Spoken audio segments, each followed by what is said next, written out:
Olá, pessoal. Meu nome é Rodrigo Biagioni e eu vou mostrar para vocês um resumo sobre o uso dos catéteres para diálise e vou falar sobre algumas técnicas básicas de implante deles.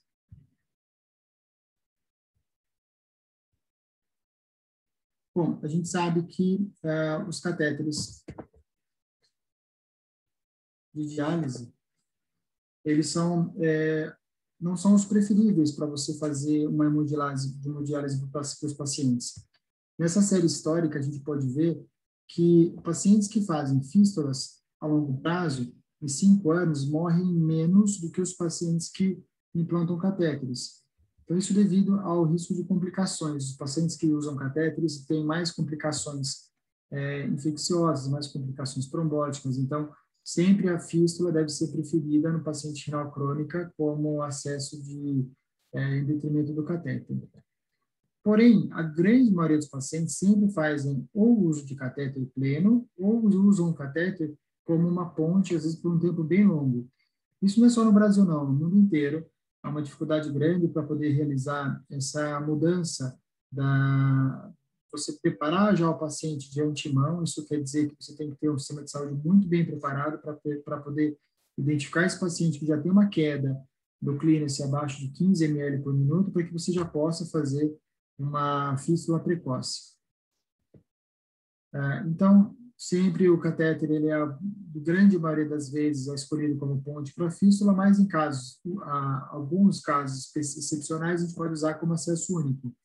No caso de isquemia, paciente que tem isquemia do braço, quando a gente tenta fazer um acesso com fístula, paciente com insuficiência cardíaca, que não tolera a fístula pela diminuição do débito, expectativa de vida limitada, um paciente velhinho que já está em fim de vida, que você evita fazer algum procedimento a mais, e paciente que aguarda transplante por doador vivo, e aqueles pacientes que também estão na beirinha aí para poder ser chamado para poder fazer o transplante por cadáver.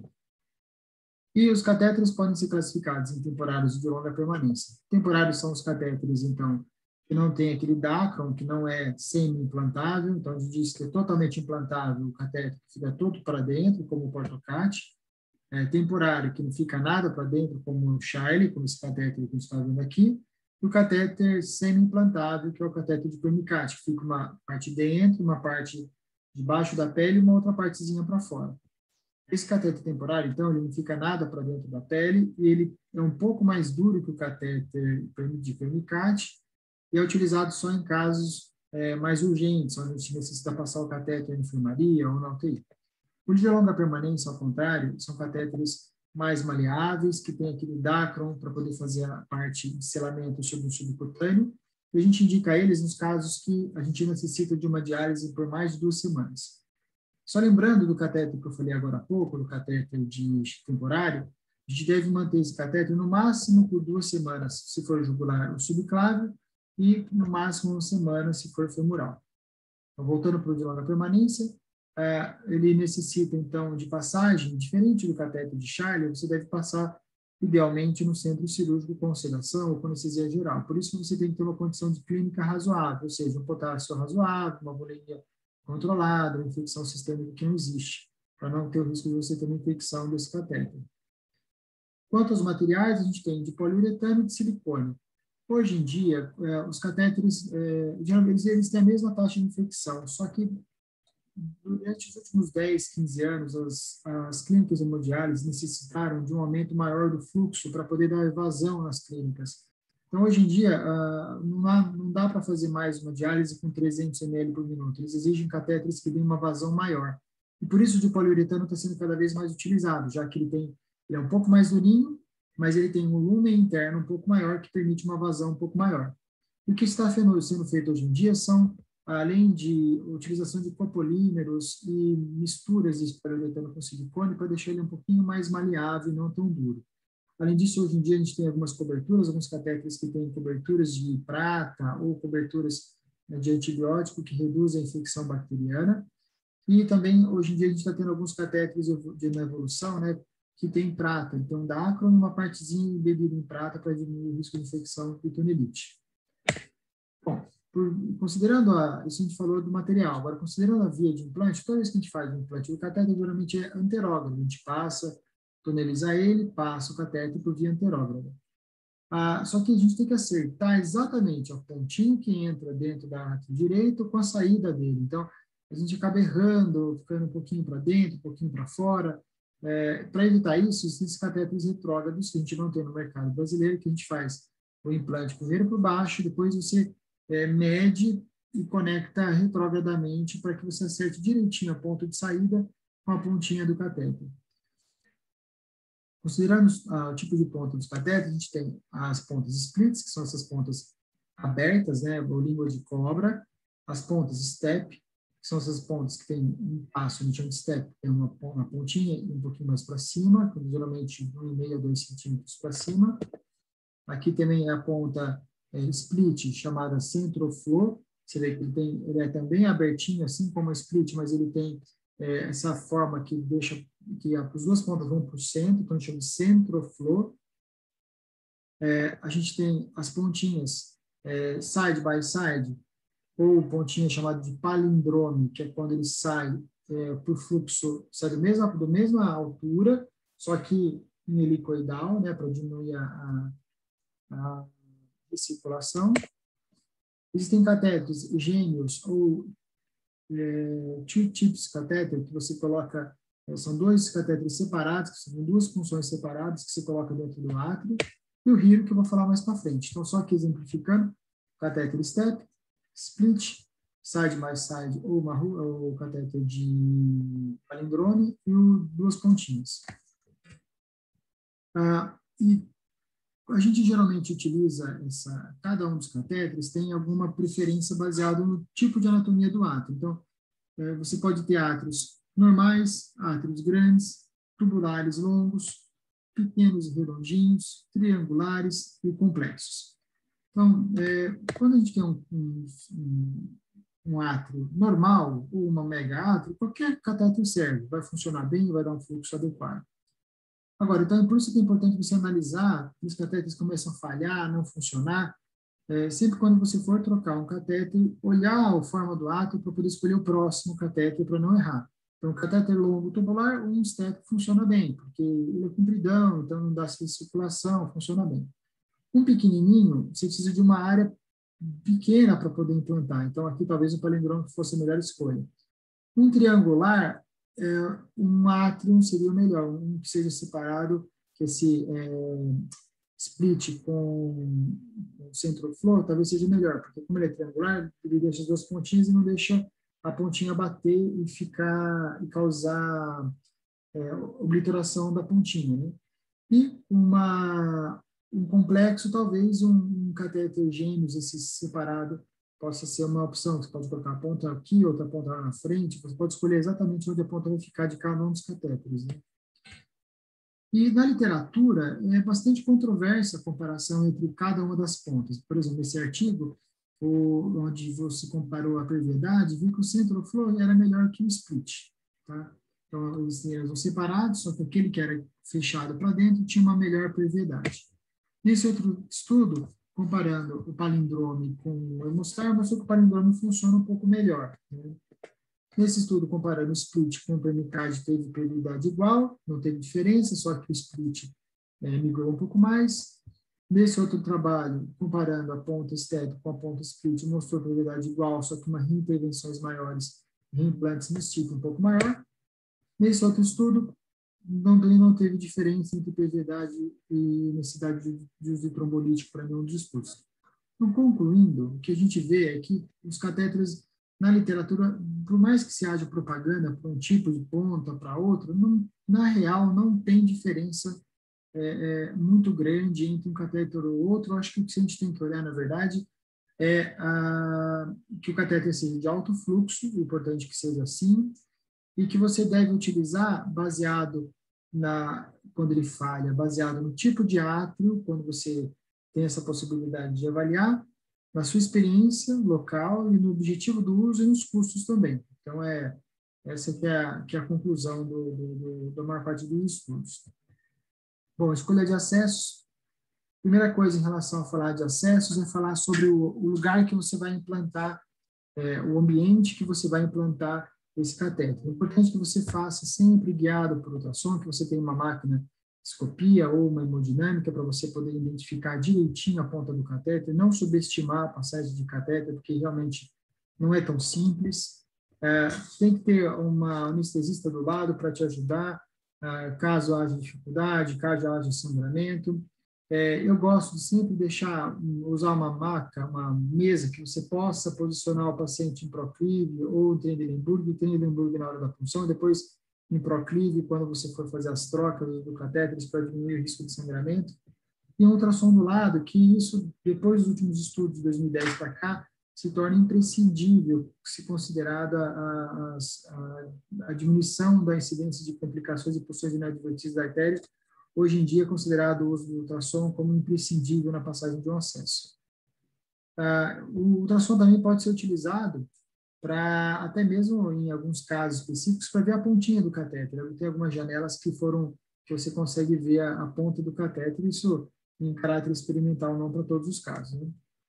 Bom, então, preparou o paciente, posicionou o paciente, uma maca que faça Trendelenburg e proclive, tem ultrassom, anestesista do lado, você tem que degermar o paciente, a gente sabe que mais importante que pintar, você degermar com clorexidina ao invés de PVPI, você diminui a incidência de infecção, isso por 5 minutos de degermação no local, sem machucar a pele, repetindo no mesmo local, limpando bem. E por que o clorexidina? Porque, ao contrário do PVPI, ele consegue tratar estafilococcus meticilina resistente, que são uma das principais causas de infecção do catéter. Então, é muito importante a degermação adequada nos pacientes com catéteres centrais e para pacientes também com pernicate e Shine.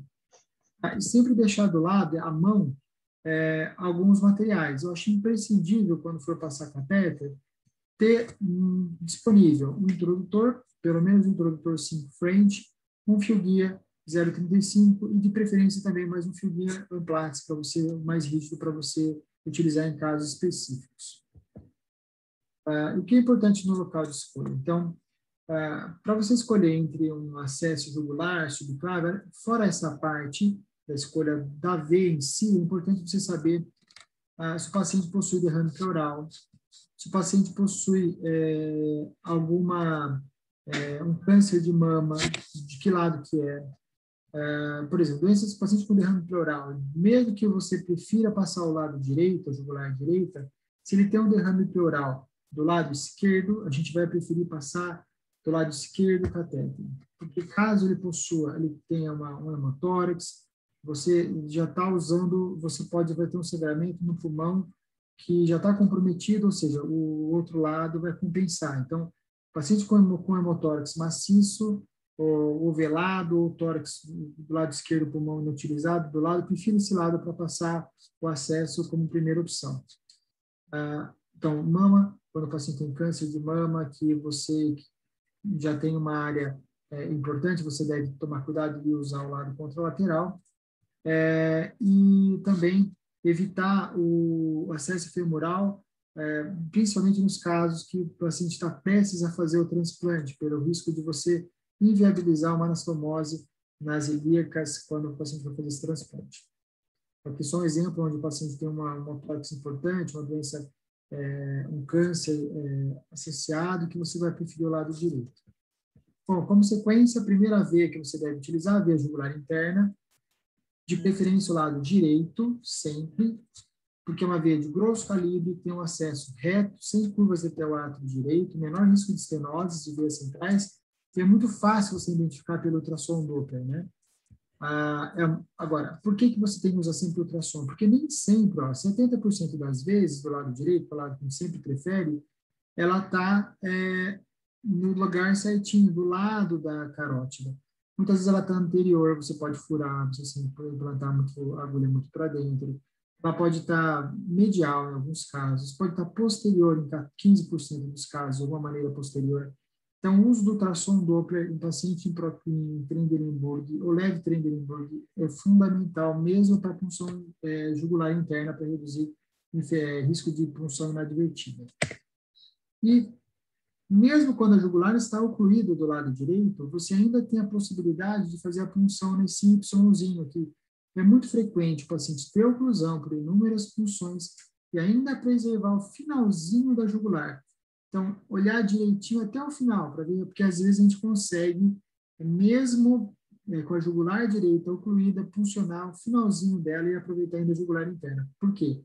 Porque o ideal no acesso para diálise é você esgotar todas as veias antes de toda a possibilidade de usar aquela veia inicial antes de passar para uma segunda. Então, jugular interna direita, depois olhar se tem um finalzinho dela. Se não tiver, considerar a punção da jugular externa ou dissecção da jugular externa antes de considerar a punção do lado contralateral. Então, colheu a jugular direita, não tem cotinho aqui embaixo, tem-se na jugular externa. Não é difícil passar pela jugular externa, muitas vezes funciona aqui no finalzinho dela, você consegue entrar nela e ela desemboca muito junto da jugular interna, sem problemas, ou você pode até dissecar. A única diferença é que um trajeto, ao invés de fazer um trajeto para lateral, às vezes tem que fazer um trajeto ao contrário, para poder deixar a curva bem alocada. Mas isso em alguns casos, dependendo da anatomia. Aqui mostrando a jugular externa, como que ela desemboca, olha, juntinho da jugular interna. Então, se você conseguir dissecar junto dela, você é como se estivesse passando pela jugular interna mesmo, um trajeto tão retilíneo quanto. Bom, o acesso, como é que a gente faz? A gente vai funcionar nesse triângulo entre a clavícula e a inserção tendínea e a inserção aponeurótica do esternocleido mastoideu. A gente utiliza geralmente a punção no vértice, nesse vértice aqui, nessa pontinha do triângulo, e a gente pode fazer de duas maneiras. Ou a punção com um catéter transversal na jugular, com a colocação da agulha, que a gente chama de short axis, out of plane, que é desse jeito, então, out of plane, fora do plano, short axis. Ou o que a gente chama de in plane short axis, que é dessa maneira, você mantém a posição do transitor da mesma posição que você tinha antes, só que em vez de colocar a agulha de maneira perpendicular, você coloca a agulha no mesmo plano do introdutor, do transdutor, porque você consegue ver a agulha entrando e você foge da carótida. A carótida fica longe dessa área.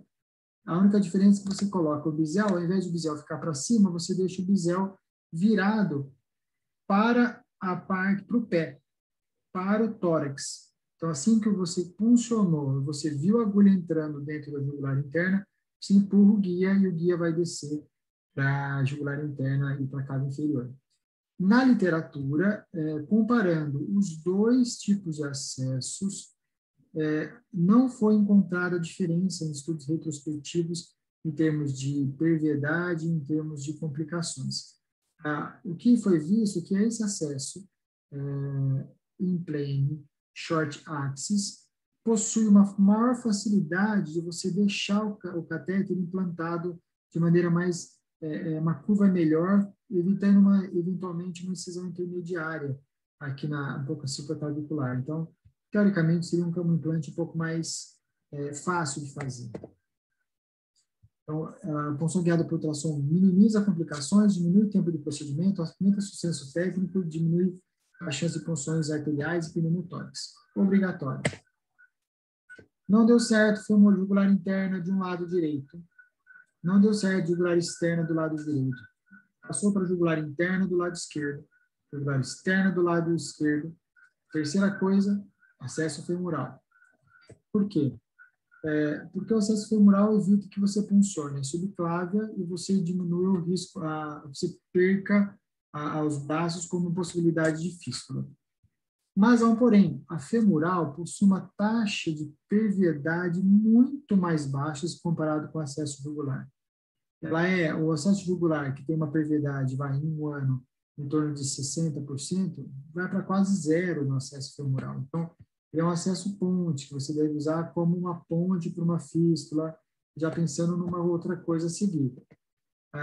Ele é de fácil função, evita o acesso do cílio subclávio que impossibilita a fístula, maior risco de infecção e maior risco de síndrome pós-trombótica, menor risco de sangramentos comparado com a via subclávia, E para que você implante o catéter de maneira adequada, você tem que usar um catéter dedicado ao setor, à punção femoral. Um catéter longo, comprido, de 55 ou 60 centímetros.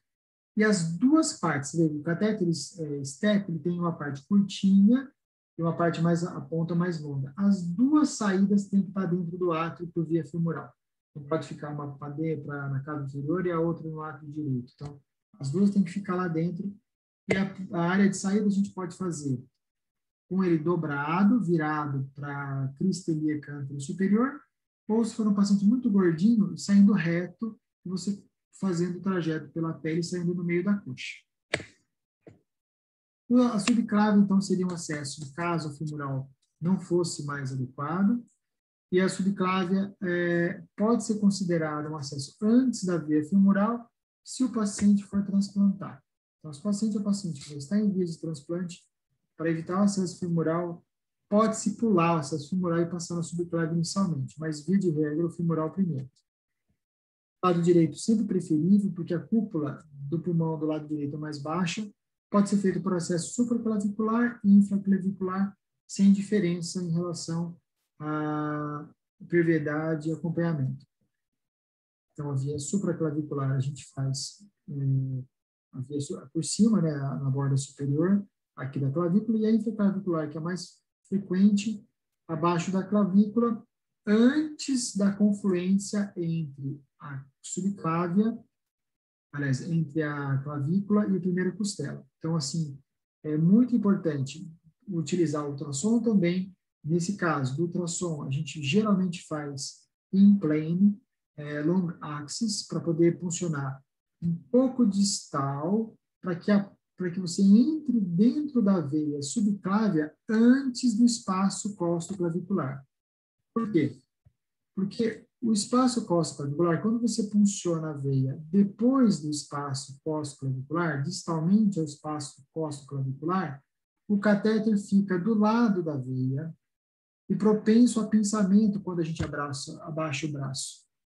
Ao passo, se você coloca o catéter, você funciona antes do espaço costo-clavicular, ele fica dentro da veia e não deixa nenhum catéter para fora, diminuindo o risco de que a gente chama de pinch-off, que é uma secção do catéter que você está pinçando o osso várias vezes ao dia e fadigando o material e cortando o catéter ou inutilizando ele. Então, a punção da subclave, o segredo é funcionar antes do espaço costo-clavicular, guiado por ultrassom. Depois da subclave, eu diria que o principal acesso seria tentar recanalizar. Antes de pensar no acesso de exceção, a gente sempre tem que tentar recanalizar por via, especialmente membro superior, antes de pensar no membro inferior. Aqui um exemplo de recanalização, angioplastia e salvamento, passagem de um outro catéter por dentro, para não perder esse acesso femoral. Aqui um outro caso meu também, que tinha uma oclusão de subclave, a gente fez o balonamento e implantou o catéter por via superior, então a gente salvou uma área que estava ocluída, que você acabou salvando e manteve perto. O legal é que eu fiz um estudo com 68 casos que mostrou que a perviedade do catéter que é implantado após a angioplastia é igual à perviedade do catéter implantado em uma veia virgem. Então, é muito legal a gente, antes de pensar no acesso de exceção, tentar recanalizar de qualquer forma ou uma veia do membro do braço superior direito ou esquerdo, ou femoral, antes de pensar no acesso de exceção. Só falando dos acessos, então, como eu já disse, a perviedade deles é em torno de 1 ano. Em média, 315 dias, um pouco menos de 1 ano. E a gente sabe que em 1 ano a taxa de trombose é em torno de 11%. Então, esses catéteres, 1 a cada 10 vão trombosar, isso quando bem cuidados, hein? 1 a cada 10 vão trombosar. E a infecção, em torno de 25% desses pacientes têm infecção do catéter. Então, um quarto dos pacientes vão infectar o catéter em 1 ano. Por isso, uma das coisas que a gente tem que sempre fazer é usar aqueles claves, ou Luerlock, ou aqueles Tego, que é como se fosse um clipezinho que fecha a pontinha do catéter para evitar, ele joga a pressão para frente e evita a infecção. São aqueles materiais azulzinhos ou amarelos que ficam na pontinha do catéter que evitam que você tenha trombose. Então, sempre utilizar esses materiais. Então, tentou angioplastia, não conseguiu, próxima opção é o catéter Hiro, que a gente fala. O catéter Hiro nada mais é que um catéter híbrido, na verdade ele tem a ponta catéter e o corpo dele é uma prótese de PTFE para a realização de uma fístula com prótese. Então a gente faz uma anastomose na braquial, você faz punciona a veia jugular ou braquiocefálica, deixa a ponta lá no átrio direito e faz uma conexão com essa fístula. Ele é um catéter que funciona bem, principalmente para os pacientes que possuem oclusão da veia subclave, que você não consegue recanalizar. Só que tem um porém, ele tem uma perviedade só de 7% em um ano, uma perviedade primária. Uma perviedade secundária em torno de 50% em um ano, ou seja, é um catéter que vai ter que fazer muitas reintervenções. Então, não deve ser utilizado como primeira opção.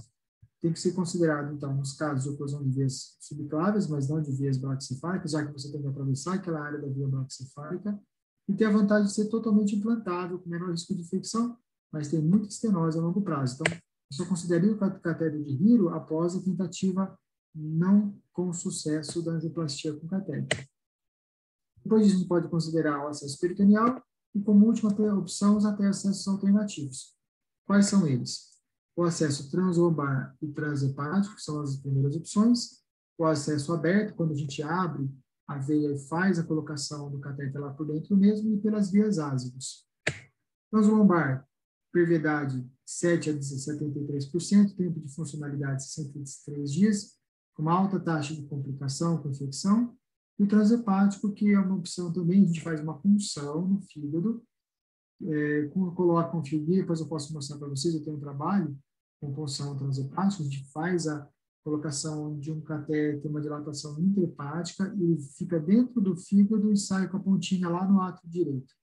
Só que a taxa de perviedade em 12 meses é de 8% só, uma taxa alta de oclusão, deslocamento de 37% e sepse de 21% dos pacientes. Então, o acesso tem que ser considerado como última opção em casos bem excepcionais.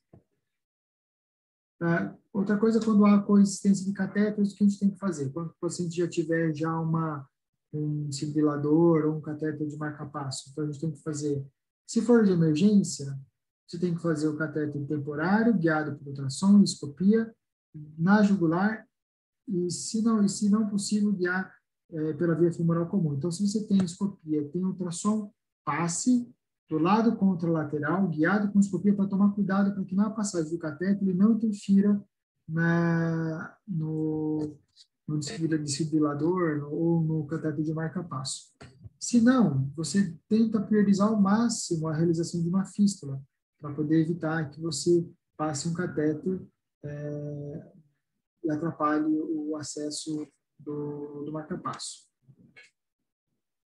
Melhor local para a ponta do catéter, no início sempre foi a recomendação para passar entre o átrio direito e a cava superior. Depois de 2007, com a mudança dos materiais, quando o catéter ficou mais maleável, mais fácil e com menor risco de ruptura do átrio direito, sempre hoje em dia a gente tem que passar no átrio direito. Então, o átrio direito é a posição que você tem que deixar o catéter. Ele tem que ficar as duas pontinhas dentro do átrio direito, é a melhor maneira de você funcionar melhor e ter menor risco de complicações.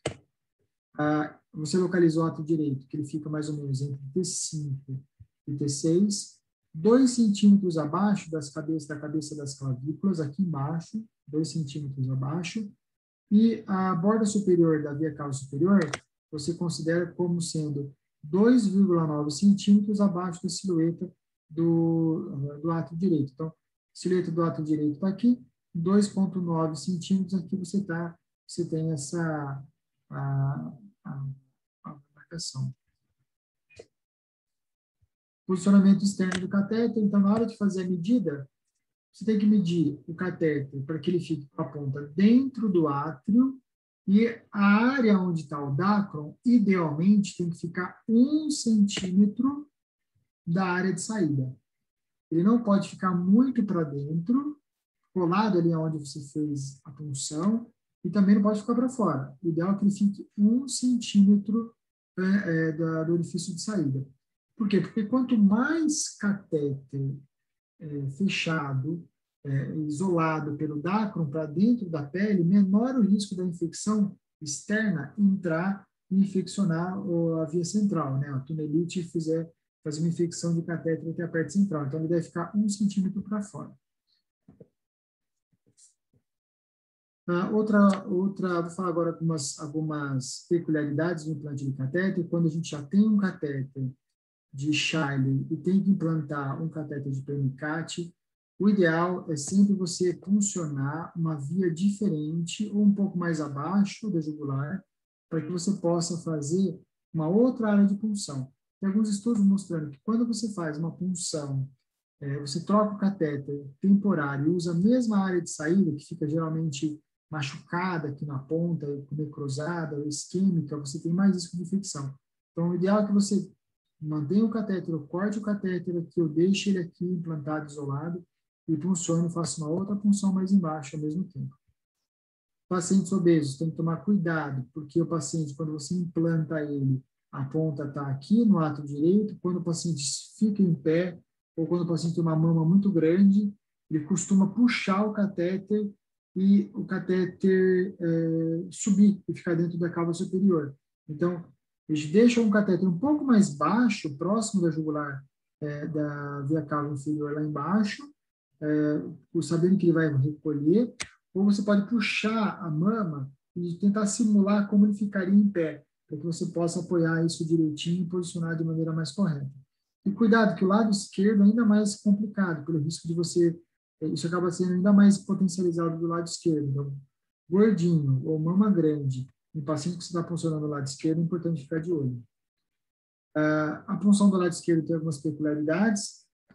Muitas vezes, quando você passa o dilatador, tira o dilatador, você tem um kink aqui e às vezes tem um outro kink aqui embaixo. A maneira de resolver isso então, aqui passou o fio guia, tirou o dilatador, quinca aqui embaixo e aqui em cima.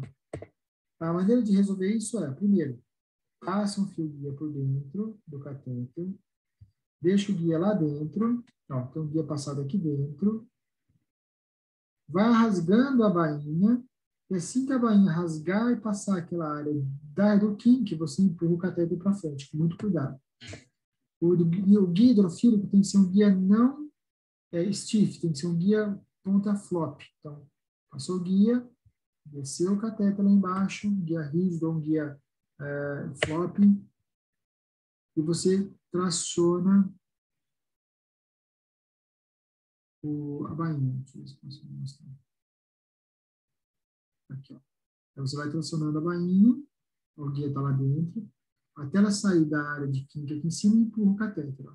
Saiu da área de kink e você vê o catéter descendo lá na posição correta. Depois termina de rasgar a bainha posicionada no local correto. Em conclusão, importante a gente estar atualizado com os novos catéteres de diálise, saber indicar de preferência, individualizando para cada paciente. Os locais de acesso devem obedecer a critérios de escolhas racionais, para aproveitar ao máximo as possibilidades de acesso de cada paciente com o menor risco possível. Certo, pessoal? Um grande abraço para vocês e a gente se vê